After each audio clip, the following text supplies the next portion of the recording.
सिंध काबीना का एक अहम इजलास वज़ीर आला साहब की ज़ेर सदारत चीफ मिनिस्टर हाउस में मुनक्कद हुआ और सानेहा गुल प्लाजा के बाद ये काबीना का पहला इजलास था जो आज हुआ और उसमें उसकी इब्तिदा में ही जितने भी शोधा हैं, जितने भी लोग जो कि इस दुनिया में नहीं रहे, उनके ईसाले सवाब के लिए फातह ख्वानी की गई, उनके बुलंद दर्जात के लिए दुआ की गई और उनके लवाहिकीन के सब्र के लिए दुआ की गई। उसके बाद जो हुकूमत की जानिब से प्रीएम्प्टिव मेजर्स लिए गए, जो भी कॉम्पनसेशंस जो कि हुकूमत की जानिब से उस सानिया में जो नुकसान हुआ उसके लिए जो दी गई, उसकी भी मंजूरी सिंध काबीना ने दी, जिसमें वो अफराद जो इस दुनिया में नहीं रहे उनके लिए 1-1 करोड़ रुपए जो हुकूमत सिंध ने दिए। किसी भी जान की कोई कीमत नहीं है, ये वाज़ेह करते चलें। किसी भी कॉम्पनसेशन का मकसद किसी की भी जान वापस नहीं ला सकती। तो ये सिर्फ़ और सिर्फ एक टोकन होता है जो हुकूमत उनके पीछे लवाहिकीन के लिए वो चीज़ें देती है। उसके बाद फिर जो इनिशियली जब तक के उनकी असेसमेंट हो और 5-5 लाख रुपए जिन दुकानदारों को का नुकसान हुआ, ताकि जब तक उनकी रिहेबिलिटेशन का काम हो, जिसमें चीफ मिनिस्टर साहब कल भी बता चुके हैं, पहले भी बता चुके हैं कि ऑल्टरनेट जगहें देखी जा रही हैं कि फौरी तौर पर फिलफौर वो लोग कारोबार शुरू कर सकें, फौरी तौर पे वो लोग जो है अपने पैरों पे खड़े हो सकें। उनको ऑल्टरनेट जगह देने की जो प्रपोजल है उस पर बातचीत हुई। फिर उसके साथ साथ उसकी भी मंजूरी काबीना ने दी। फिर उसके साथ साथ जो फैसला किया गया कि कराची चैम्बर ऑफ कॉमर्स जो कि ताजिर ब्रादरी की हम समझते हैं कि मदर ऑर्गेनाइजेशन है, उसके साथ मिलकर जो लॉस की असेसमेंट है, जो फाइनेंशियल लॉस की असेसमेंट है, उस पर जो भी तखमीनी लगेंगे वो भी काबीना में बात आई कि जी चीफ मिनिस्टर साहब के साथ और हुकूमती नुमाइंदों के साथ ताजिर ब्रादरी के मुसलसल रवाबत हैं और डे टू डे बेसिस पे उनसे राब्ते मौजूद हैं। और जिस तरह पहले सानिया बोल्टन मार्केट, जिसमें बोल्टन मार्केट में आग लगाई गई आशूरे के बॉम्ब ब्लास्ट के बाद चंद शरपसंदों और दहशतगर्दों की जानिब से, और फिर जिस तरीके से टिम्बर मार्केट में आग लगी कुदरती, उस पर जिस तरीके से हुकूमत ने उन ताजिर ब्रादरी को, उन अपने कराची के भाइयों बहनों को अकेला नहीं छोड़ा, तो हुकूमत अब भी ताजिर ब्रादरी को और कराची के इन मासूम बच्चों को, इन भाइयों और बहनों को किसी सूरत में अकेला नहीं छोड़ेगी। तो उसकी भी मंजूरी दी गई कि जो भी ताजिर ब्रादरी के साथ और कराची चैम्बर के साथ जो भी एक मैकेनिज्म तय हुआ है, उस पर जो भी अमाउंट पे होगा वो हुकूमत सिंध उसको बेयर करेगी। और फिर ये भी हुआ फैसला कि एक सब कमेटी बनाई गई जिसकी सदारत चीफ मिनिस्टर साहब करेंगे। उसमें मैं भी इस कमेटी में शामिल हूँ, लॉ मिनिस्टर भी इस कमेटी में शामिल है, लोकल गवर्नमेंट मिनिस्टर भी इसमें शामिल हैं और लेबर मिनिस्टर भी इसमें शामिल हैं। तो ये 5 रुकनी कमेटी को काबीना ने ऑथोराइज़ किया कि आप जो रिपोर्ट, जो कि इंक्वायरी, एक रिपोर्ट चीफ मिनिस्टर साहब ने एक कमेटी तश्कील दी गई है जो कि इंक्वायरी रिपोर्ट बहुत जल्दी ही अब जमा कराएगी। उस रिपोर्ट की रोशनी में जो भी फैसले होंगे, जो भी कार्रवाइयाँ होंगी, वो और जो भी डिसीजंस लेने होंगे, वो डिसीजंस वो सब कमेटी करेगी, जिसको कैबिनेट ने ऑथोराइज़ किया, कैबिनेट ने एम्पावर किया कि चीफ मिनिस्टर साहब और वो जो एक सब कमेटी है 5 रुकनी, वो फैसला करेगी कि जी रिपोर्ट आ गई है, रिपोर्ट को गौर से देखेगी और रिपोर्ट के बाद जो भी एक्शंस लेने हैं, तो उसमें किसी किस्म के एक्शंस भी हो सकते हैं, तो वो सारे फैसले वो कमेटी करेगी, उसको भी ऑथराइज़ किया गया। हम समझते हैं कि ये बहुत बड़ा सानिया था और आज दिन तक जो है और इसके बाद भी इस आने को और इसके जो लोग शोधा हैं उनको याद रखा जाएगा।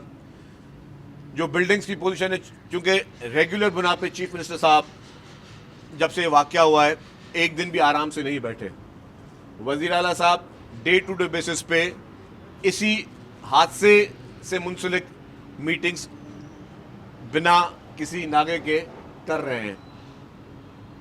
चीफ मिनिस्टर साहब की मीटिंग में जो उन्होंने फ्यूचर के जो हमारे अब स्टेप्स होंगे कि खुदा ना खास्ता दोबारा इस तरह का वाक़या ना हो, उसके लिए जो फायर ऑडिट और बाकी सारी चीज़ें हैं उस पर भी अमल दरामद चल रहा है। चीफ मिनिस्टर साहब ने ये मीटिंगें भी की हैं कि अब फ्यूचर में जो SOPs बनाई जाएंगी उन तमाम बिल्डिंग्स के लिए, उन बिल्डिंग्स में किस तरीके के आलात होने चाहिए जो कि लाजिम है, उसका भी जो है वो मैकेनिज्म बनाया जा रहा है। और बिल्डिंग कंट्रोल अथॉरिटी और बाकी फायर के जो महकमे हैं फायर फाइटिंग के और असिस्टेंट कमिश्नर्स जो हैं, इन सब पे मुबनी जो है कमेटियाँ सिंध भर में जितनी भी इस तरह की बिल्डिंगें हैं जिनमें वो निज़ाम मौजूद नहीं है उस पर अमल दरामद कराएंगी। अब कोई फायर ऑडिट की रिपोर्ट नहीं जमा होगी, अब अमल दरामद डायरेक्टली होगा कि किस किस बिल्डिंग में नहीं है, उस पर अमल दरामद उस टाइम पीरियड पे होगा। उस पर भी ताजिर बरादरी जो थी कराची चैम्बर ऑफ कॉमर्स की, उन्होंने कहा कि जी हम इसमें आगे बढ़ेंगे, हुकूमत हमारे साथ हो, क्योंकि जितने भी ताजिर जितनी भी बिल्डिंग्स हैं जितने भी इलाके हैं वो सारे कराची चैम्बर ऑफ कॉमर्स के मेंबरान हैं। तो उन्हीं के ज़रिए हम नहीं चाहते कि हुकूमत डायरेक्ट कहीं पे कोई सख्ती करे या किसी को जो है कोई ये इंप्रेशन आए कि जी किसी को शायद कोई नुकसान हुकूमत पहुंचा रही। हुकूमत किसी को नुकसान नहीं पहुंचा रही, हुकूमत आपके कारोबार को का तहफ़्फ़ुज़ कर रही है और आपकी जान और माल का तहफ़्फ़ुज़ करने के लिए कोशिश कर रही है। क्योंकि हज़ारों बिल्डिंग्स हैं और हज़ारों बिल्डिंग्स में मैं समझता हूँ, मेरी अपनी असेसमेंट है कि पूरे पाकिस्तान में कोई 90% बिल्डिंग ऐसी होंगी कि जिनमें इस तरह की सहूलियात मौजूद शायद ना हो, क्योंकि सारी पुरानी बिल्डिंग्स बनी हुई हैं। पहले इस तरीके की चीज़ों का ख्याल नहीं रखा जाता था। गुल प्लाजा भी एक पुरानी बिल्डिंग थी और पूरे पाकिस्तान में ये असेसमेंट हो रही है।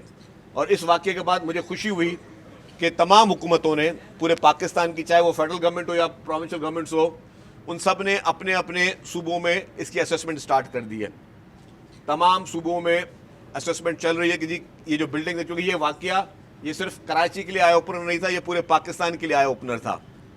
तो इसके बाद ये अच्छी बात है कि एज अ कौम, एज अ जिम्मेदार गवर्नमेंट्स पूरे पाकिस्तान की सब इस असेसमेंट में जा रही हैं और वो देख रहे हैं कि कौन कौन सी बिल्डिंग में इस तरीके की सहूलियात मौजूद हैं और कौन कौन से जगहों पर इस तरह की सहूलियात मौजूद नहीं हैं।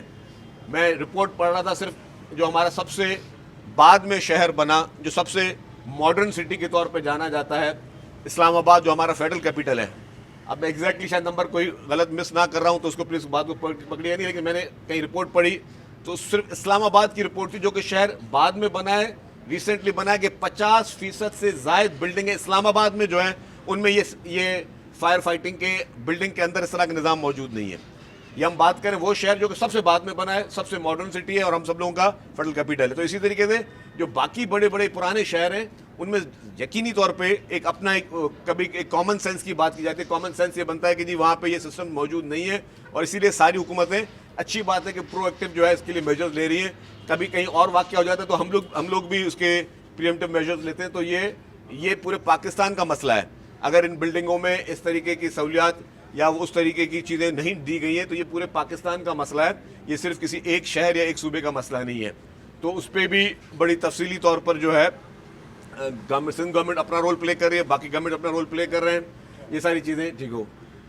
आज एक और नई शोशा और ख़बर आई सामने कि जी MQM से सिक्योरिटी वापस ली गई है। ये मैं इस बात की वजाहत करता चलूँ, अगेन मुत्तहिदा कौमी मूवमेंट इस टूल को प्रोपेगेंडा के तौर पर ले रही है। अगेन वो जिस एक मुहिम पे लगे हुए हैं, क्योंकि जब ये अफसोसनाक वाक़या हुआ तो हर आंख अशकबार थी। पूरे पाकिस्तान की बात बता रहा हूँ और दुनिया भर में जहाँ जहाँ भी ये बात खबरें पहुँची, हर एक शख्स को अफसोस हुआ इस चीज़ पे। लेकिन उसके बाद जो रवैया चंद जमातों का रहा है और वो रवैया नेगेटिव पॉलिटिक्स का रहा है कि एक तरफ आग अभी बुझी नहीं है, एक तरफ अभी डेड बॉडीज निकाली नहीं गई थी, तब से आ रहा था कि जी 18वीं तरमीम को ख़त्म कर दो, तब से आ रहा था जी कि कराची को वफाक के हवाले कर लो, तब से जो है वो प्रोग्राम शुरू। भाई आप पहले एक वाक़या हुआ है उसके मोहरक़ात आने दें, उसके रिज़ल्ट्स आने दें। उन लवाहिकीन को ने क्या कसूर किया? जो लवाहिकीन इस वक्त वहाँ पे परेशान थे, वो अपने प्यारों की डेड बॉडीज़ ढूंढ रहे थे, और आप लोग जो है यहाँ पे सियासत करना शुरू हो गए। और फिर उसी बात का तसलसल कि जी अब वो ज़ाहिर प्रोपेगेंडा को आगे बढ़ाना था कि जी हुकूमत ने हमारी सिक्योरिटी वापस ले ली है। वज़ीर दाखिला साहब ने कैटेगोरिकली अभी मीडिया पे भी उन्होंने बात की है, उन्होंने कहा कि जी कोई भी एमक्यूएम से सिक्योरिटी वापस नहीं ली गई। एमक्यूएम के चंद वज़रा जो वफाकी वज़रा थे, मुस्तफ़ा कमाल साहब और खालिद मकबूल सिद्दीकी, जहाँ तक मेरी इत्तला, हो सकता है मेरी इत्तला गलत भी हो अगर, लेकिन जहाँ तक मुझे इत्तला मिली वो दोनों तो बैठे इस्लामाबाद में। तो अगर आप इस्लामाबाद में मौजूद हैं तो क्या यह सिक्योरिटी आपने वहाँ साथ लेके जानी थी क्या? क्या आप ये कह रहे हैं कि जी आपके पास सिक्योरिटी जो है वो आपकी वापस ली गई है? कोई सिक्योरिटी वापस नहीं ली है। और मैं भी इस्लामाबाद जाता हूँ, मुझे पता है वफाकी वज़रा वहाँ पे एक एक सिपाहियों के साथ घूम रहे होते हैं। यहाँ पे उनको 10-10 सिपाही दिए हुए हैं। खालिद मकबूल सिद्दीकी साहब को 10 सिपाही दिए हुए हैं, मुस्तफ़ा कमाल साहब के पास शायद उससे भी ज़्यादा सिपाही हैं, पुलिस के जवान, पुलिस की मोबाइल उनके साथ है। तो जो सिक्योरिटी जिस हुकूमत के वज़ीर हैं ये, वो सिक्योरिटी वो हुकूमत उनको उतनी नहीं देती जितनी उनको हम सिक्योरिटी प्रोवाइड करते हैं। इसी तरीके से अपोजिशन लीडर के पास सिक्योरिटी मौजूद है। जो इंटाइटल्ड हैं एमक्यूएम के रहनुमा, जो लोग भी इंटाइटल्ड हैं, उन सब के पास वो सिक्योरिटी मौजूद हैं। तो ये जो झूठा प्रोपेगेंडा एक मरतबा फिर शुरू किया गया और फिर लोगों को गुमराह करने की कोशिश की गई, तो इन लोगों का मकसद है कि इस वाक़े को किस तरह इनकैश किया जाए। जो इनकी सियासत मुर्दा हो चुकी है, जो इनकी सियासत दफन हो चुकी है, ये वो लोग जो बल्दियाती इंतखाबात से जिस तरीके से भागे, बल्दियाती इंतखाबात से जिस तरीके से इन्होंने राय फरार इख्तियार की, वो इसीलिए राय फरार इख्तियार की कि इनको मालूम था कि लोगों ने इनको रिजेक्ट कर दिया है। They are the rejected people. तो वो रिजेक्टेड जमात जो है वो अब वो उनको और तो कोई सियासत का मौका नहीं मिल रहा था, तो बोला इस वाक़े से किस तरीके से इनकैश किया जाए। वहाँ पे मासूम लोग जल रहे थे, इनको अपनी सियासत की पड़ रही थी। वहाँ पे मासूम लोग अपनी ज़िंदगी और मौत की बाजियाँ लड़ रहे थे, इनको अपनी सियासत की पड़ी हुई थी। और आज भी ये प्रोपेगेंडा, ये झूठा प्रोपेगेंडा उसी साजिश का हिस्सा है। हुकूमत सिंध की जानिब से ये वाज़ेह है कि जो भी इनका रहनुमा, जिसको हम समझते हैं कि जिसकी इंटाइटलमेंट है, और वो इंटाइटलमेंट सिर्फ एक सूबे में नहीं होती भाई, वो इंटाइटलमेंट पूरे पाकिस्तान में होती है। हमारे भी MNAs, MPAs वो अपोजिशन में या मुख्तलिफ जमातों में बैठे हुए हैं, पंजाब में भी, खैबर पख्तूनख्वा में भी, बलूचिस्तान में भी, फेडरल गवर्नमेंट में भी। तो जहाँ जहाँ पे उनको जो ट्रीटमेंट मिलती है, तो डेफिनेटली वही ट्रीटमेंट यहीं पे भी मिलेगी, यहाँ पे भी मिलेगी ना। और हम ये तो बता रहे हैं कि जिस हुकूमत के आप वफाकी वजीर हैं, उस हुकूमत ने जितनी आपको सिक्योरिटी दी हुई है उससे ज़्यादा की सिक्योरिटी हमने आपको दी हुई है। वरना आप प्रूव करें कि आपके पास 10-10 सिपाही जो हैं वो आपको इस्लामाबाद में मिले हुए फेडरल मिनिस्टर्स को, तो यहाँ पे आप 10-10 और 13-13 सिपाही अपने साथ लेकर चल रहे हैं, गनमैन साथ लेकर चल रहे हैं। हम भी आपको प्रूफ कर देते हैं। तो जिन जिन की इंटाइटलमेंट है उनको वो चीज़ मिली हुई है, जिन जिन की इंटाइटलमेंट नहीं है तो उसके लिए वो दरख्वास्त दें हुकूमत को कि जी हमें कोई इशू है या हमें कोई शौक़ है, तो फिर वो अलग बात है। बाकी उसके बगैर जो है खाली टीवी पे प्रोपेगेंडा करने से और टीवी पे जो है मन घड़त प्रोपेगेंडा करने से इस तरीके के मसाइल का हल नहीं होता। आपको इस वक्त उन गरीब, उन लवाकिन के साथ कंधे से कंधा मिला के चलना था, ना कि आप सिर्फ और सिर्फ इस पर एक गंदी सियासत शुरू करें और इस तरह की सियासत शुरू करें जहाँ पे मतलब जिस घर में मॉर्निंग हो रही होती है, जिस घर में अफसोस का माहौल होता है, उस घर में लोग आते हैं उनके साथ ताज़ियत करने के लिए, उनके साथ खड़े होने के लिए, इसलिए नहीं आते। और एक और चीज़ में रह गई मेरे मुझसे बात, आज कैबिनेट में वो जो चेक्स हैं उन लवाकिन के जिन जिन की डेड बॉडीज़ शनाख्त हो गई है उनके, और उनके सारे जो एक कवायद होते हैं कि भाई इनके पीछे सक्सेसर कौन है या उनका कौन है, उसके लिए आज से चेक्स उनके घरों पे खामोशी से दस्तक दे के उनके घर पर आज पहुंच भी जाएंगे।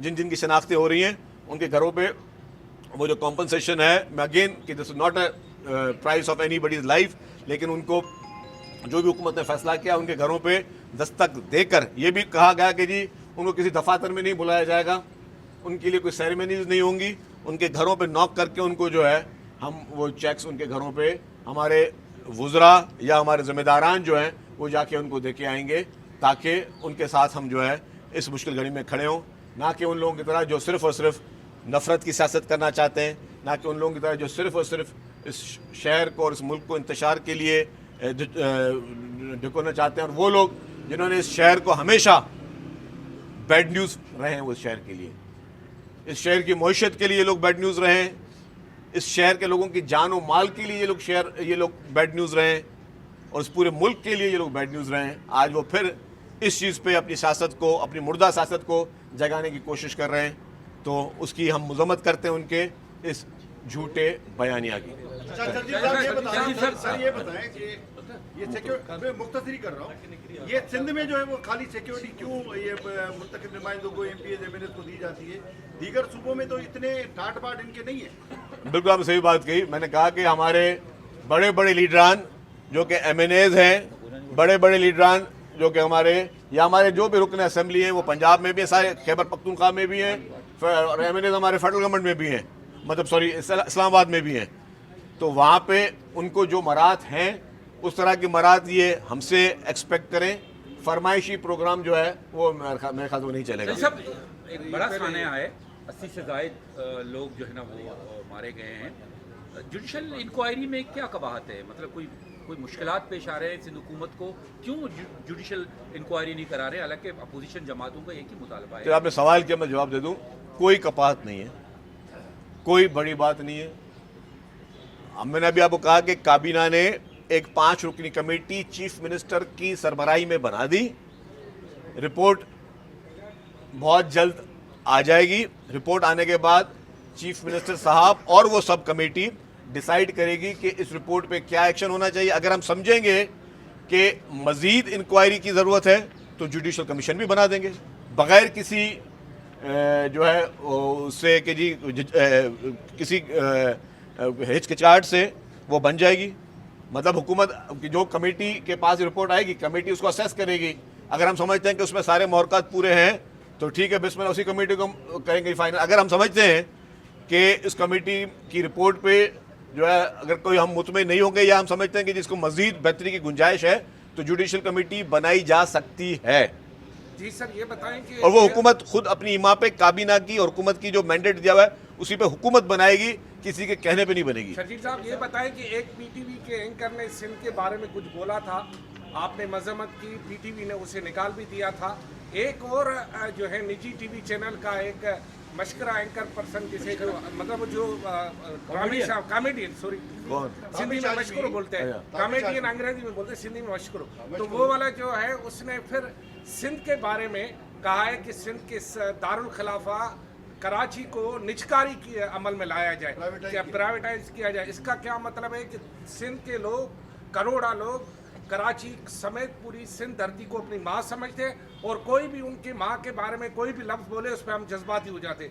आपने पहले उसकी मजम्मत की, और इसी निजी TV चैनल का एक बंदा आपका सेनेटर भी है, इसी सिंध असेंबली ने उसे मुंतखब किया है, मैं नाम लेना नहीं चाहता, सरमद अली जी, वो इसी असेंबली ने। अच्छा जी, आप जिस TV की बात कर रहे हैं ना, मैं चाहूँगा, एक तो इनके बयानात की कोई वैल्यू नहीं होती ना, ये मतलब यही वैल्यू के आज उनको आप जिक्र कर रहे हो, जिन लोगों को मतलब मैं क्या आगे बात करूँ। लेकिन उस TV चैनल से मैं अपील करूँगा कि अपने जिस शख्स ने आपके इस तरह की गलत बात की है उसके खिलाफ आप एक्शन लें।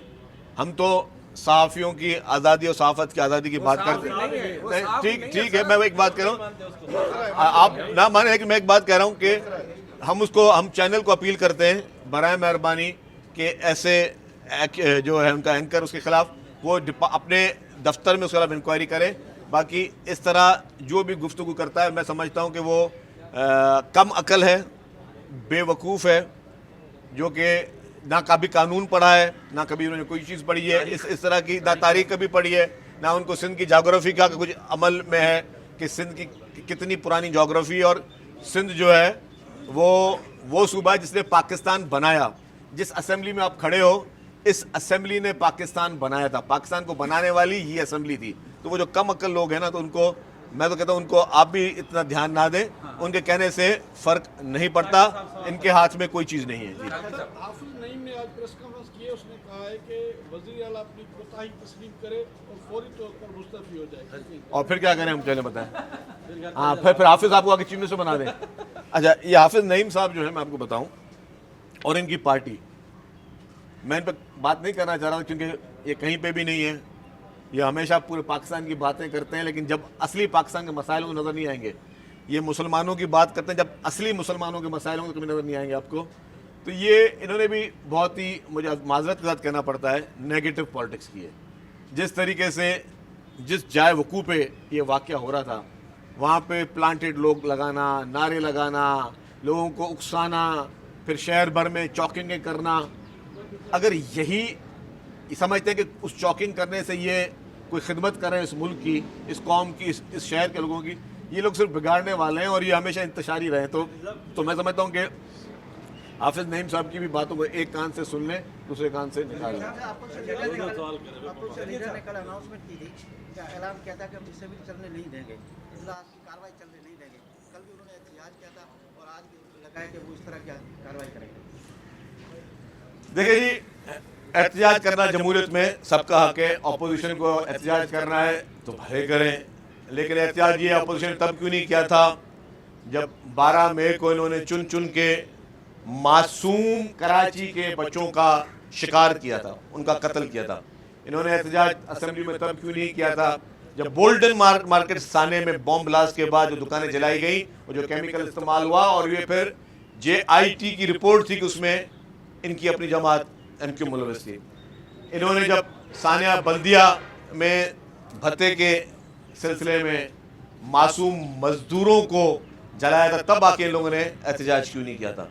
हम तो को मना नहीं करें, जो एहतजाज करना है, हम लोग डेमोक्रेटिक लोग हैं, इनको हर उस काम की इजाज़त है जो कि जमहूरियत के दायरे में आके ये कर सकते हैं। लेकिन गैर जमहूरी तरीके से करेंगे तो डेफिनेटली हुकूमत हाथ पे हाथ रखकर नहीं बैठेगी। लेकिन इनका एहतजाज करना मतलब वो तिनके वाली मिसाल है कि इन्होंने शहर को, कराची को कब्रिस्तान बनाने वाले, और ख़ुद एक होता है कि हादसाती कोई वाक़या हो जाता है, बाय पर्पस जब वो इनके कायदे तहरीक, जिनको उन्होंने अब सबने छोड़ दिया है, जब वो कायदे तहरीक साहब लंदन से कॉल करते थे और 4-4, 5-5 घंटे वो बगैर ब्रेक के उनकी कॉलें चल रही होती थी, और उसमें फिर जब बोलते थे कि कल हड़ताल है, और जब हड़ताल है या सोग है, तो फिर उस सोग को कामयाब करने के लिए मासूम मजदूरों की, मासूम वो लोग दिहाड़ी पेशा लोगों की 30-30, 40-40, 100-100 जाने स्कोर लेकर ली जाती थी। ये वो लोग हैं। अब मैं इन पर क्या बात करूं कि जी ये अब एहतियात की बात कर रहे हैं। एहतियात करना है, बिस्मिल्लाह, पीसफुल एहतियात करें, जो सपोर्ट चाहिए हम करने के तैयार हैं। लेकिन अगर ये पुराना तरीका अख्तियार करने की कोशिश की कि कोई दुकानें बंद करवाएंगे, तो पुराना तरीका अख्तियार की कि ये शहर में फायरिंगें करेंगे, तो इस बार जो है वो हमारा मूड वो नहीं है। पहले शायद हमने कोशिश कहा कि ये सुधर जाए। अगर इन्होंने अभी कोई शहर में हड़तालें करने की कोशिश की, दुकानें जलाने की कोशिश की, आम लोगों को इमला को नुकसान पहुंचाने की कोशिश की, तो हुकूमत अपना भरपूर तरीके से अपने लोगों के, उन मासूम लोगों की हिफाजत के लिए हुकूमत खड़ी होगी। या उस बेचारा काफ़ी देर से बोला है उसके बाद।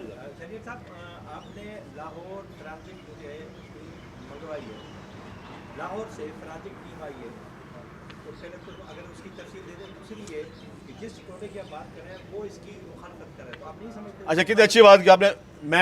मेरा पॉइंट आपने ले लिया और मैं रह गया इस पॉइंट में। ये आपने अच्छी बात की कि हमने इसी पूरे वाक़े पे जो फॉरेंसिक टीम लाहौर की उसको बुलाया था। इससे साबित होता है कि हुकूमत की नीयत क्या है, इससे साबित होता है कि हुकूमत की विल क्या है, हुकूमत कितना ट्रांसपेरेंट रख सकती है इस चीज़ को, कि हमने पंजाब से, लाहौर से जो फॉरेंसिक एक्सपर्ट्स हैं उनकी टीम को भी बुलाया। और अभी भी अगर कोई मुतालबा करता है कि किसी और मुल्क से भी बुला के कोई फॉरेंसिक टीम ने उस पूरी जगह को, जाए वकूफ़ को देखना है, तो हमें कोई एतराज़ नहीं। भाई ये एक वाक़या हुआ है, हमको इसमें खुशी नहीं मना रहे, या हम ये नहीं बोल रहे कि जी इस पूरे वाक़े में हुकूमत का 1% भी नुकसान, कोई कसूर नहीं है।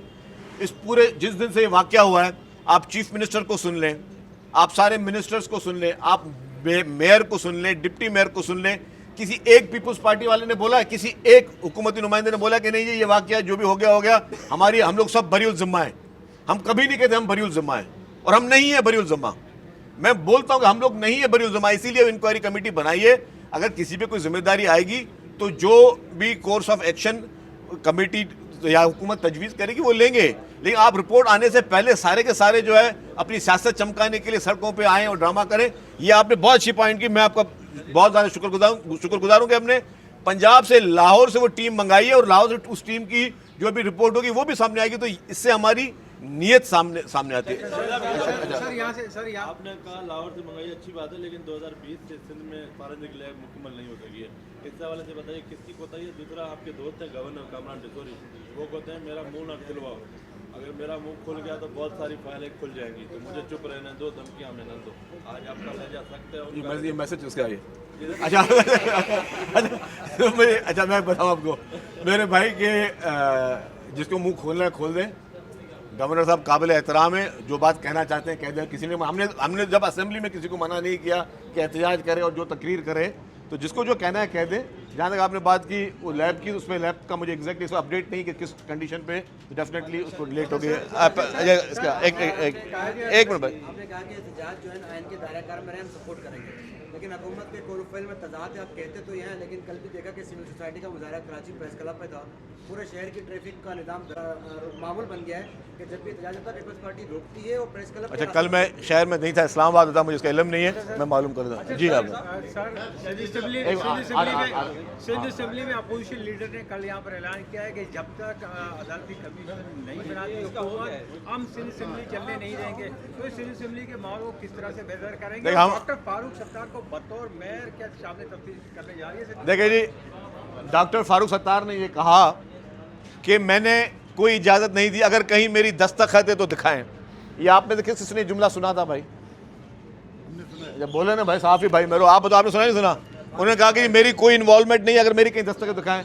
हमने दस्तखतें दिखा दी कि इस ज़मीन की लीज देने में, और भी डॉक्यूमेंट को थोड़ा गौर से पढ़ें, उसमें बहुत सारे और राज भी अफशा हो रहे हैं कि फारूक सत्तार साहब ने बतौर मेयर सिर्फ ये कारनामा नहीं अंजाम दिया, बहुत ज़्यादा कारनामे अंजाम दिए। इसी तरह इनके बाकी मेयर साहिबान ने भी बड़े बड़े कारनामे अंजाम दिए। हम तो अभी उस तरफ जा नहीं रहे क्योंकि हमारी वो अभी तक पॉलिसी है नहीं, तो जब इनके कारनामे गिनवाने शुरू होंगे तो बहुत लंबी शहर में ये बिना फ्लैक्स लगना शुरू हो गए हैं कि कराची को जो है वो वफाक के हवाले किया जाए।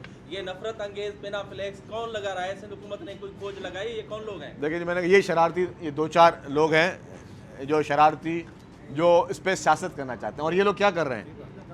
ये लोग उन मासूम लोगों, लवाकिन जिनकी कब्रों की मट्टी अभी नहीं सूखी होगी, उनके जो है के साथ तमस्कुर उड़ा रहे हैं। और अगर आप ये देखेंगे ना MQM वगैरह का ट्रैक रिकॉर्ड, ये लोग, इन्होंने हमेशा लाशों पे सियासत की है, लाशें गिरा के भी सियासत की है, और इन्होंने मासूम लोगों की जानें लेकर भी सियासत की है। तो वो उनकी मर्जी में करने दे। Thank you. लास्ट ये जो बासर ब्यूरोक्रेसी थी अब बेहतर होने लगी है, इसके पीछे क्या वजह है? ये तो पहले भी होना चाहिए था, लेकिन अब ये हो तो रहा है, लेकिन इसके पीछे क्या वजह है? देखिए जी, रूटीन में ट्रांसफर पोस्टिंग होते हैं, और अगर हुकूमत किसी भी ऑफिसर को रिप्लेस करती है तो हुकूमत की मर्जी है। हर डिपार्टमेंट की अपनी अपनी मर्जी है, हर डिपार्टमेंट आज़ाद है, करने दे। थैंक यू वेरी मच, शुक्रिया।